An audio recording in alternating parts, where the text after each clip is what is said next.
18 tahun yang lalu, ibuku dihina oleh Raja Naga. Akibatnya, dia mengandung selama 2,5 tahun sebelum melahirkanku. Secara logis, aku adalah putra Raja Naga yang seharusnya dihormati banyak orang. Namun, sebelum ibuku meninggal, dia berkata, satu kalimat yang membuat penduduk desa ketakutan. Naga memakan anak haramnya, setiap 9 tahun, pasti mati. Orang-orang bilang, harimau tidak akan memangsa anaknya sendiri. Namun, legenda mengatakan naga itu tanpa hati, dan akan memakan anak haramnya untuk meningkatkan kekuatannya. Dulu, ibuku dijadikan persembahan hidup dan dilemparkan ke sungai. Dengan kata lain, dia dipaksa oleh Raja Naga. Ketidakabsahan ini membuatnya hamil dengan anak haram Raja Naga. Karena itu, aku pasti akan mati di mulut naga, ayahku sendiri. Agar aku bisa tumbuh besar dengan selamat, ibuku berjuang melarikan diri dari Sungai Kuning. Dia menggunakan seluruh kekuatannya untuk menyerahkanku kepada seorang wanita asing di tepi sungai.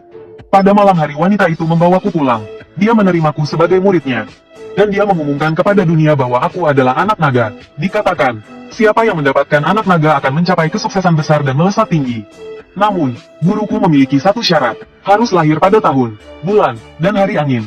Artinya, hanya perempuan berunsur angin yang bisa mendapatkanku. Dan semakin banyak, semakin baik. Dengan banyak perempuan berunsur angin melindungi satu naga, nyawaku baru bisa selamat. Malam itu, desa kami penuh dengan keramaian. Ratusan orang datang, semuanya ingin mendapatkan aku. Guru melihat peruntungan mereka satu persatu. Hari itu juga, dia menemukan 18 gadis kecil berunsur angin untukku. Mereka semua baru berumur 3 tahun dan masih sangat polos. Guru memotong jariku, dan membuat setiap gadis minum setetes darah nagaku. Kemudian malam itu, aku dan 18 gadis menjalani upacara pernikahan sesuai aturan. Mereka semua tidur di sekelilingku. Malam itu, kilat menyambar, angin bertiup kencang, hujan deras turun. Kejadian langka dalam 100 tahun. Sungai Kuning bergolak seperti hidup kembali, mengiringi dengan raungan naga yang dingin. Pagi hari ketiga, guruku mengusir ke-18 gadis itu. Dia memberitahu mereka bahwa mulai hari ini, mereka pasti akan menjadi orang hebat di berbagai bidang. Namun, keberuntungan itu hanya akan bertahan selama 18 tahun. Dan kenyataannya memang begitu. Yang paling cepat, saat perjalanan pulang, dia hanya buang air kecil di pinggir jalan. Dari lumpur, keluar, emas seukuran telapak tangan, membuatnya kaya mendadak. Yang paling lambat, 3 bulan kemudian secara kebetulan membeli tiket lotre dan memenangkan hadiah utama 5 juta. Guru memberitahuku bahwa dengan adanya 18 gadis berunsur angin, aku bisa hidup aman sampai usia 18 tahun. Selain itu, sebelum itu aku harus mempelajari semua keahlian guruku, dan setiap tahun, aku harus tinggal di rumah salah satu gadis.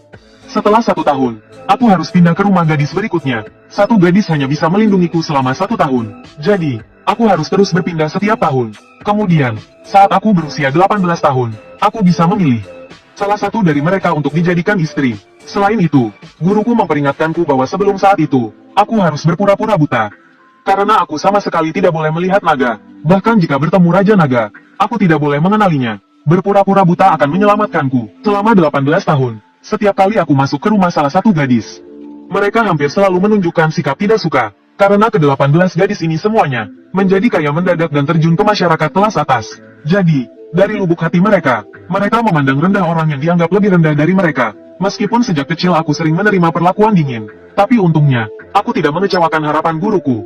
Selama bertahun-tahun, aku telah mempelajari semua ilmu ramalan guruku. Namun, guruku melarangku meramal untuk orang lain, karena itu akan membongkar kenyataan bahwa aku bukan orang buta. Dan itu bisa menarik Raja Naga yang ingin memakanku. Meskipun aku memiliki kemampuan, aku tidak boleh menunjukkannya. Perasaan tertekan ini telah menemaniku selama lebih dari 10 tahun. Hingga menjelang usiaku 18 tahun, aku tinggal di rumah gadis terakhir.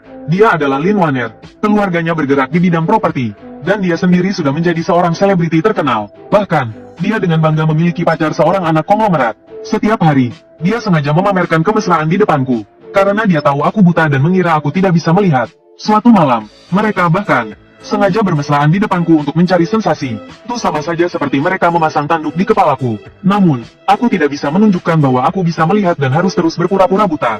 Malam itu, aku hanya bisa melewati 28 detik paling menyiksa dan menyakitkan dalam hidupku. Melihat tahun terakhir perlindungan dari 18 gadis angin hampir berakhir. Jika aku ingin terus hidup, malam ini aku harus menikah dengan seseorang.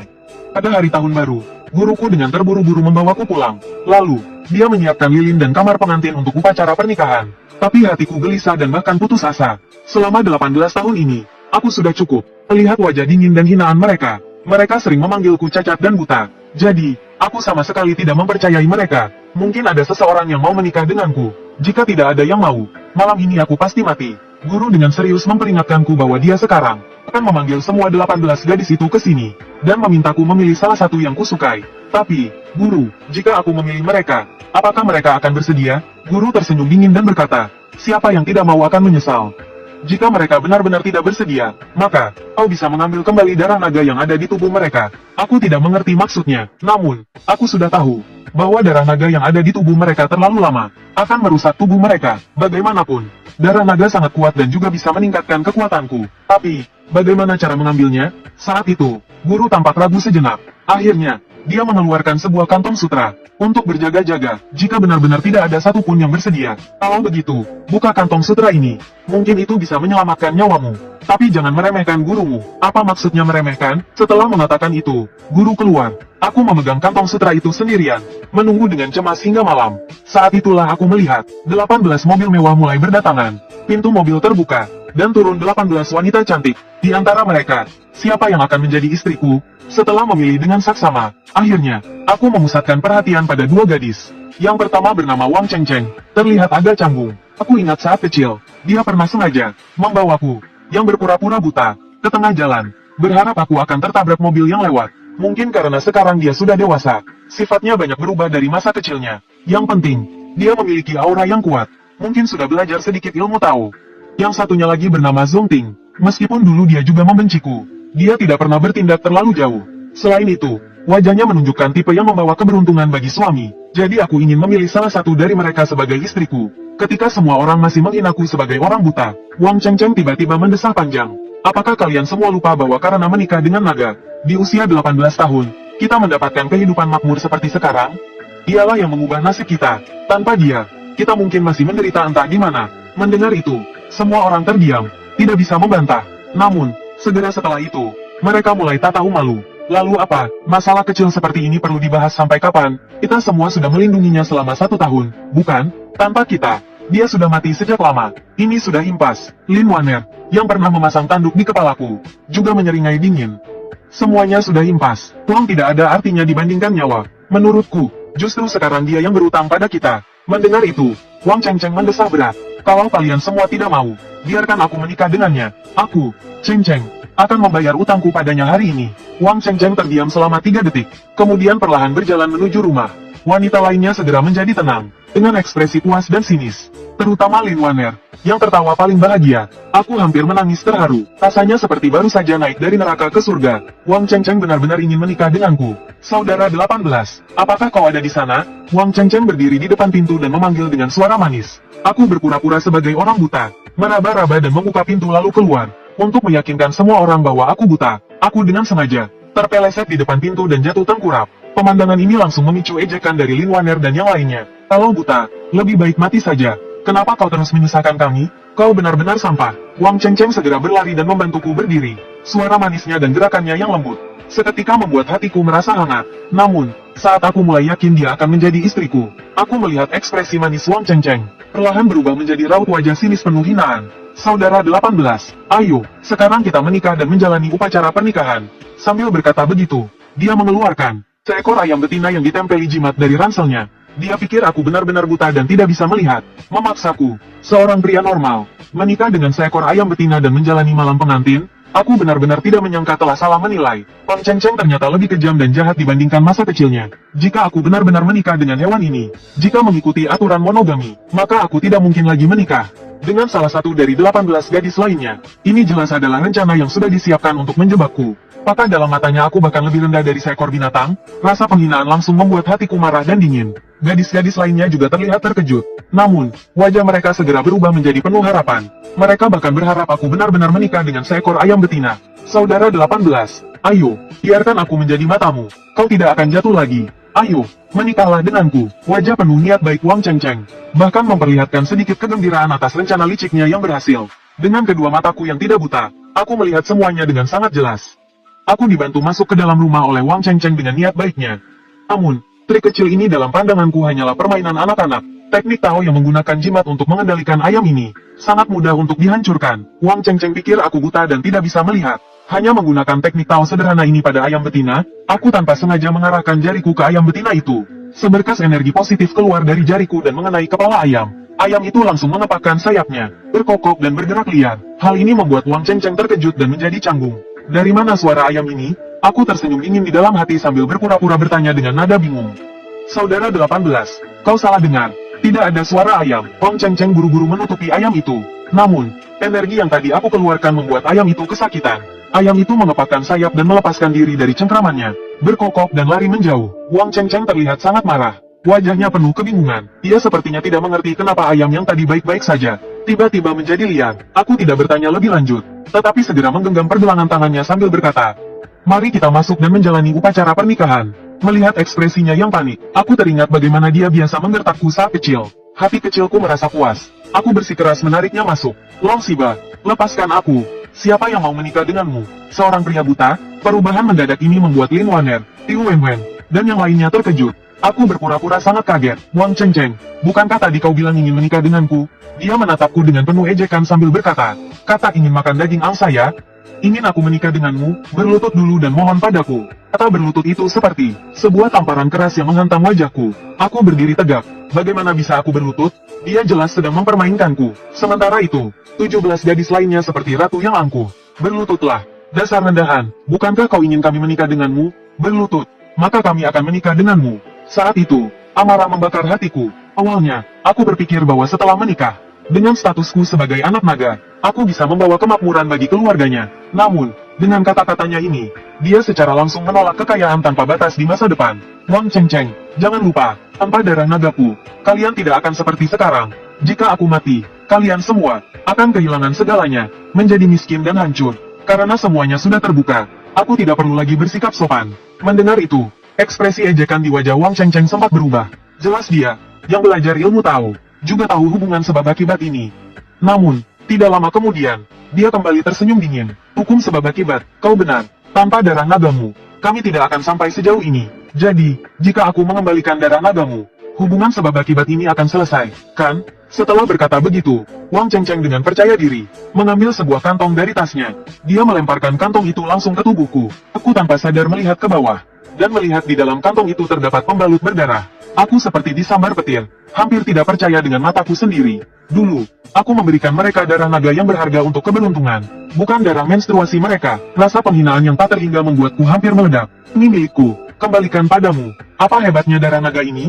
Kau pikir aku menginginkannya? Gadis-gadis lainnya juga mulai mengeluarkan pembalut dari tas mereka, yang sudah disiapkan sebelumnya. Mereka tersenyum dingin dan melemparkannya semua ke tubuhku. Tubuhku gemetar. Rasa penghinaan membuatku mengepalkan tinju.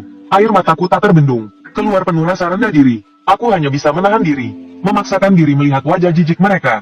"Long Xiba, kenapa kau hanya berdiri di sana? Kumpulkan darah nagamu itu." Tapi dia kan buta. Dia tidak bisa melihat. Menghadapi penghinaan ini, aku akhirnya tidak tahan lagi, dan meneteskan air mata untuk ke-12 kalinya dalam hidupku. Namun, segera aku mulai tersenyum dingin, karena aku sudah melihat bahwa bagian tengah dahi mereka mulai menggelap. Ini adalah tanda awal datangnya kesialan.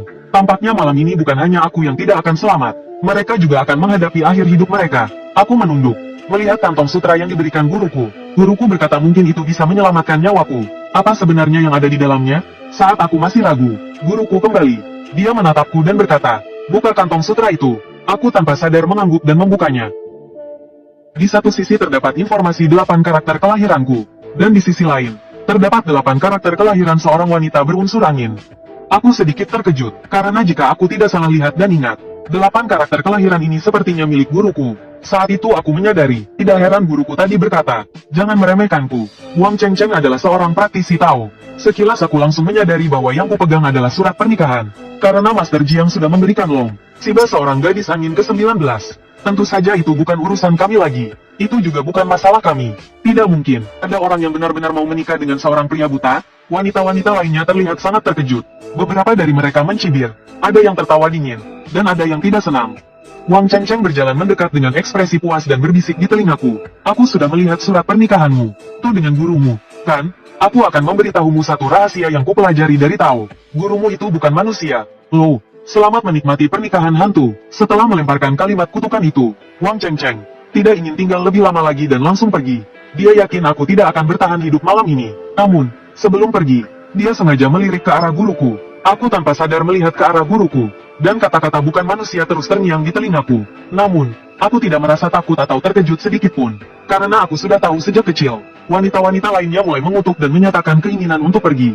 Aku tidak menghentikan mereka, hanya menatap mereka dengan dingin, karena masing-masing dari mereka sudah menunjukkan tanda besar malapetaka di wajah mereka. Saat itu, guruku mendekat. Aku tersadar dan berkata, "Guru, aku ingin menanyakan sesuatu tentang surat pernikahan ini. Apa yang kau pikirkan? Ku ini gurumu. Ini hanya langkah sementara untuk menyiasati situasi." Sebelum guruku selesai bicara, tiba-tiba kilat besar menyambar langit, diikuti oleh angin kencang yang menggila. Hujan deras tiba-tiba menghantam dari langit. Hatiku langsung berdebar. Apakah ini tanda Raja Naga datang?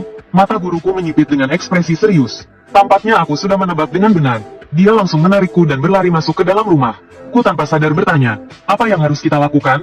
Setelah masuk, guruku menutup pintu dengan rapat. Dia kemudian dengan serius berkata, "Jangan panik. Kita harus segera melakukan upacara pernikahan sekarang juga." Mendengar itu, aku langsung tertegun. Aku harus menikah dengan guruku? Namun, guruku tetap serius. "Apa yang kau pikirkan? Jika kau ingin aku, seorang wanita berunsur angin, melindungimu selama 1 tahun, kita harus menjalani upacara pernikahan." Aku hanya menjawab, "Oh." Lalu buru-buru berlari mendekat. Setelah ragu beberapa detik, aku juga berlutut di samping guruku.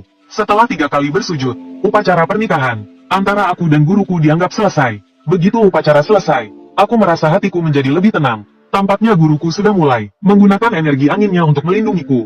Namun, guruku berdiri di dekat pintu, dan mengintip keluar dengan ekspresi semakin serius. Karena suara petir dan hujan di luar begitu keras hingga terasa menakutkan. Aku bahkan samar-samar mendengar suara raungan naga. Ternyata apa yang harus datang, tetap akan datang. Aku hanya tidak tahu apakah kita bisa melewati malam ini. Guruku bergumam pelan sebelum berkata dengan tegas, "Apa yang kau bingungkan? Cepat masuk ke kamar pengantin bersamaku." Aku terkejut, sulit mempercayainya. Apakah aku benar-benar harus masuk kamar dengan guruku? Setelah ragu sejenak, aku menggigit bibir dan melangkah mendekat. Dengan hati berdebar, aku akhirnya berani mengulurkan tangan yang gemetar. Lalu aku memeluk pinggang ramping guruku. "Aku sudah memiliki suami," guruku berkata pelan setelah beberapa saat hening. Mendengar itu, aku terpana, penuh dengan keterkejutan. Aku tahu guruku adalah arwah, tetapi aku tidak tahu sudah berapa lama dia meninggal. Dan lebih dari itu, aku tidak tahu dia pernah menikah semasa hidupnya. Keadaan menjadi semakin canggung. Rasanya seperti aku sedang berselingkuh dengan guruku. "Guru, aku tidak keberatan." Melihat suasana semakin canggung, tanpa sadar aku berkata sesuatu untuk meredakan ketegangan. "Hari ini, menikah denganmu sudah melanggar banyak aturan moral. Aku sudah membuat suamiku malu. Aku tidak bisa melakukan hal lain yang akan mengkhianatinya." Tatapan guruku semakin tegas.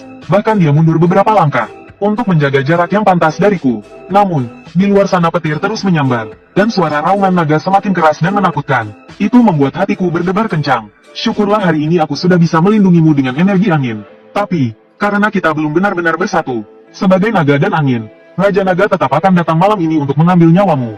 Sibat, semua ini salahku. Aku benar-benar tidak bisa melakukannya. Aku buru-buru menggeleng dan berkata, "Guru, jangan berkata begitu. Fakta bahwa kau bersedia menikah denganku sudah merupakan kebaikan yang luar biasa.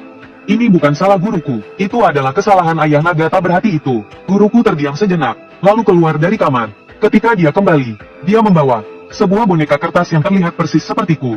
Tampilannya yang begitu nyata membuatku terkejut. Guruku meniupkan napas, dan boneka itu mengenakan pakaianku. Aku merasa seperti sedang melihat saudara kembarku. Namun, napas yang ditiupkan guruku membuat wajahnya menjadi sangat pucat. Di detik berikutnya, tubuhnya berubah menjadi asap putih dan menjadi sebuah liontin Gyo kuno. Meskipun aku tidak dibawa masuk ke rumahmu dengan tandu dan upacara resmi, selama setahun ini aku tetap akan mengikuti aturan moral yang berlaku. Aku akan mendukungmu sebagai pasangan. Apapun yang kau perintahkan, aku akan melakukannya. Namun, aku akan berusaha untuk tidak muncul di depan orang lain.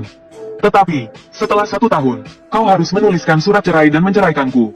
Aku mengangguk dan berpikir, setelah 1 tahun, aku tidak akan menyesali apapun. Menulis surat cerai, itu mudah. Aku bisa menuliskannya sesuka hatiku. Ku tersadar kembali oleh suara raungan naga yang menakutkan di luar. Aku buru-buru memegang liontin giok itu dan bertanya kemana guruku pergi. Sesuai aturan perlindungan 10 gadis angin selama bertahun-tahun, tahun ini kau harus tinggal di rumahku agar aku bisa melindungimu. Aku memiliki sebuah toko di pusat kota. Kita pergi ke sana dulu. Aku menyimpan liontin itu di dalam saku, lalu segera membereskan barang-barangku dan berlari keluar di tengah hujan. Aku berlari sekuat tenaga, dan tidak lama kemudian, aku mendengar suara raungan marah dari Raja Naga. Tiba-tiba terdengar suara ledakan keras. Aku refleks menoleh ke belakang dan melihat api berkobar di kejauhan.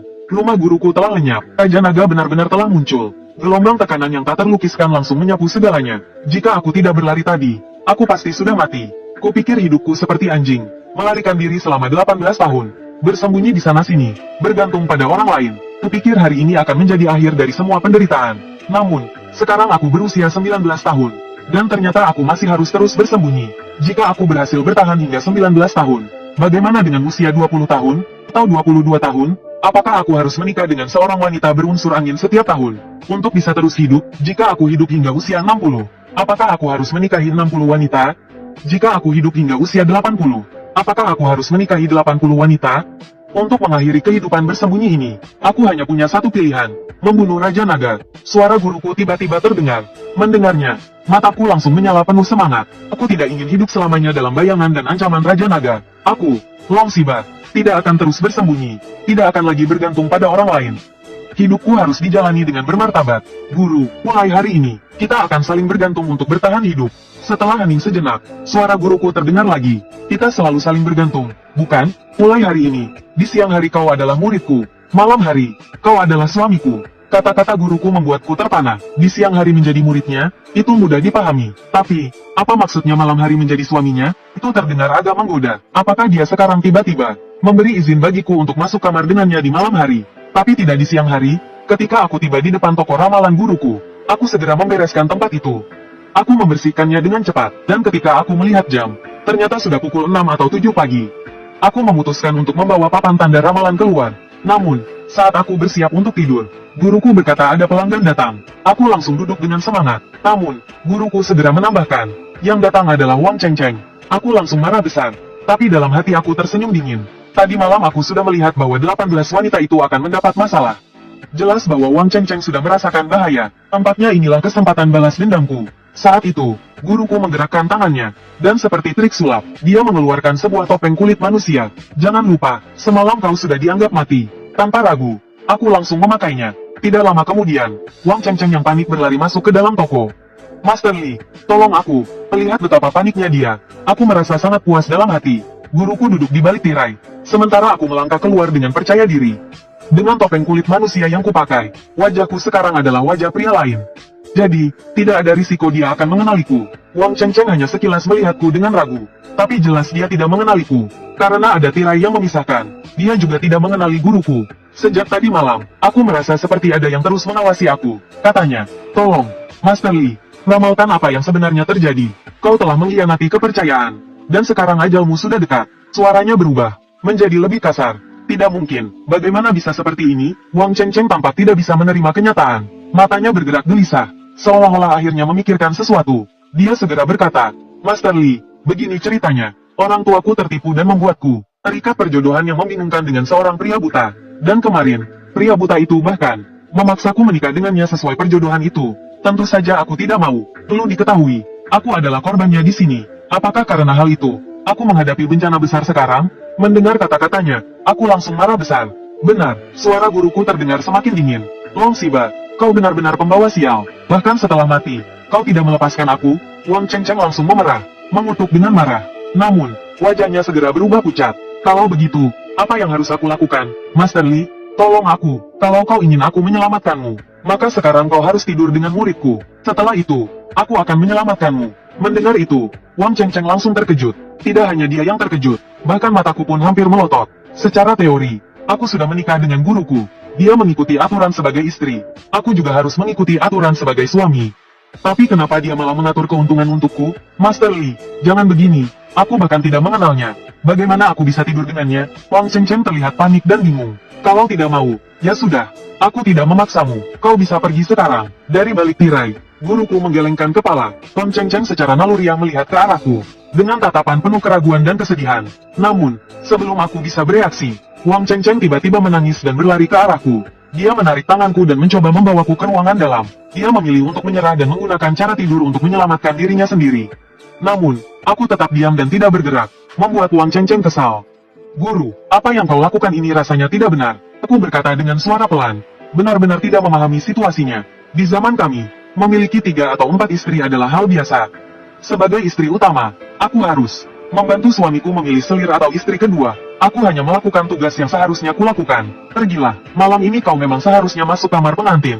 Sebelum aku bisa bereaksi, Wang Chengcheng langsung menarikku masuk ke dalam kamar dan mulai melepas bajuku. Aku tidak mengenalmu, dan kau juga tidak mengenalku. Kita tidur bersama malam ini hanya karena terpaksa. Besok semuanya akan berlalu. Aku benar-benar tidak menyangka dia akan mengatakan itu. Bayangkan, dia lebih memilih tidur dengan orang asing daripada menikah denganku. Sambil berbicara, Wang Chengcheng mulai menangis dan menciumku. Aku mendorongnya dengan keras. Wang Chengcheng tampak panik. Air matanya terus mengalir. Dia langsung mendekat lagi dengan penuh inisiatif. Di dalam hati, aku hanya tertawa dingin. Jika dia tahu bahwa pria yang dia cium adalah Long Siba yang sangat dia benci, bagaimana ekspresinya nanti? Dengan pikiran itu, aku berkata dingin, aku cacat. Cacat, tidak masalah, aku tidak peduli. Wang Chengcheng langsung menjawab tanpa berpikir. Seorang pria asing yang cacat, dia tidak peduli dan tetap mau tidur dengannya. Namun, terhadapku yang berpura-pura buta dan cacat, dia sangat peduli. Aku tertawa dingin. Kenapa hari ini kau begitu rendah? Dari caramu bertingkah, bukankah kau harusnya berada di atas segalanya? Wang Chengcheng tertegun. Air matanya mengalir deras. Dia belum pernah merasakan penghinaan seperti ini. Kutanya, kenapa hari ini kau begitu rendah diri? Kenapa tidak menjawab? Aku melanjutkan bicara. Aku, Wang Chengcheng, rendah diri, puas. Lalu apa yang kau inginkan dariku agar mau tidur bersamaku? Saat ini, Wang Chengcheng menangis karena marah.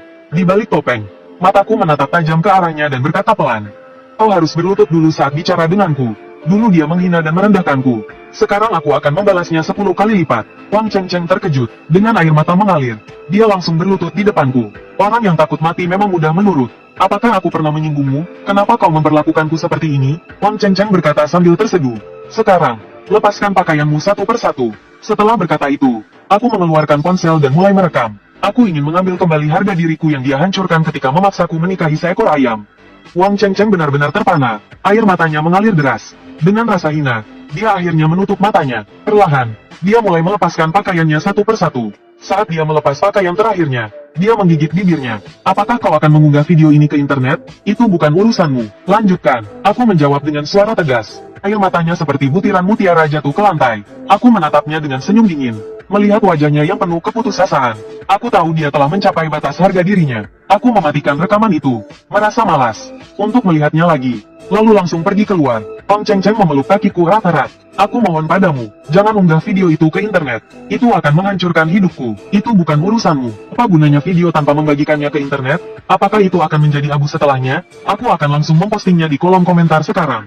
Wang Chengcheng terdiam tidak percaya di tempat. Air matanya mengalir seperti mutiara yang terlepas dari benangnya. Ketika guruku melihatku keluar, dia menatapku dengan sedikit terkejut. Apakah kau terlalu gugup? Seharusnya dari tampilan wajahmu, hidungmu yang tinggi, tidak akan secepat itu, bukan? Apakah kau ingin guru mengajarkanmu terlebih dahulu?